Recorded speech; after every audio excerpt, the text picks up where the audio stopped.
Another day, another basketball stories na naman ang pagkikwentuhan natin.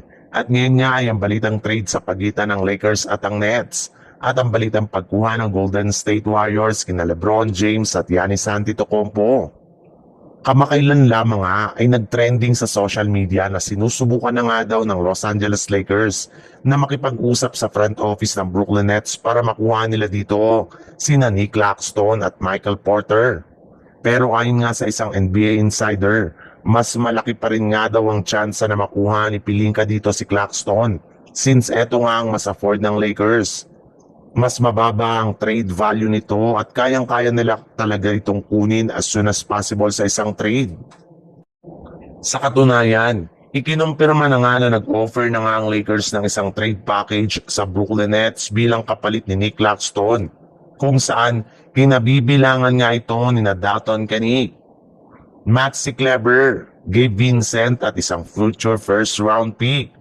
At kapag naisa katuparan nga nila ang ganitong klaseng trade ay balak nga nila itong gamitin bilang kanilang bagong backup center ni DeAndre Ayton. Kumpara nga kay Ayton ay meron nga itong athleticism, kayang gumawa ng mga solidong screen kay Luka Doncic. Merong solid na depensa sa ilalim ng basket plus meron rin naman nga itong galaw na mapapakinabangan talaga ng Los Angeles Lakers. Sa ibang balita naman, nagtrending nga ang mukha ni Stephen Curry pagkatapos ng pagkatalo kanina ng Golden State Warriors sa kanilang game laban sa Dallas Mavericks. Halos maiyak na nga ito sa pagkadismaya dahil posible nga na masayang na naman ang isang taon ng kanyang prime years na hindi siya nakakapag-compete sa kampyonato. Pero ayon nga sa ibinulgar ng isang NBA insider, simula nga na magtamo ng season-ending injury si Jim Butler, ay gumawa na nga agad ng bago at mas malaking plano ang kanilang front office para makakuha si Curry ng mga bagong katulong.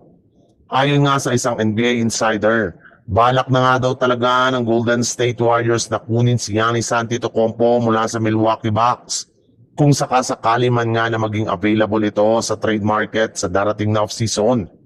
Susundan pa nga nila yan ang pagsungkit din kay LeBron James kapag tuluyan ang nagtapos ang kontrata nito sa Los Angeles Lakers at naging unrestricted free agent na siya sa summer.